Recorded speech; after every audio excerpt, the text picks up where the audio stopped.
For this project, you will need scissors, a sunprint kit, an iPad, and a picture of your choice. First, upload the image to your iPad and open the file in Procreate. You will also need a sheet of copy paper, a pencil, some masking tape, and a double floating frame. Make sure to turn the brightness up all the way on your device. Position your paper over the image to accommodate your composition. Tape the edges of your paper on the top and one of the sides.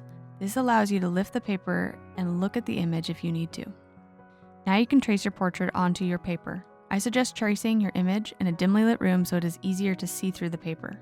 You can add as much or as little detail that you would like. After I finish tracing my image, I scan it and print another copy so that I am not cutting the original. This is a helpful measure in case you make a mistake.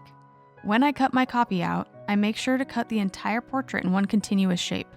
You will want to cut just outside of your illustrated line, as this is what will show up on your cyanotype. Now that you've cut out your illustration, you will have a positive and a negative version of your portrait. Place your sunprint paper on the bottom pane of glass in your floating picture frame and compose your portraits on top of the sunprint paper. Make sure to place the illustrated portrait face down to get a crisp cyanotype.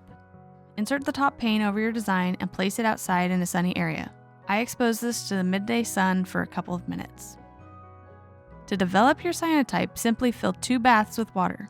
Add a bit of hydrogen peroxide to your second water bath.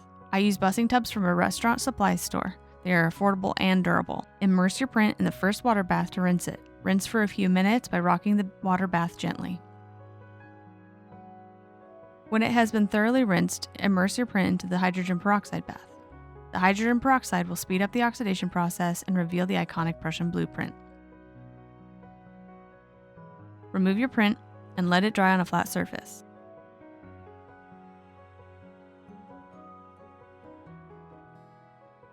For more cyanotype fun and DIY inspiration, visit my website megandmorrow.com and be sure to subscribe to this channel.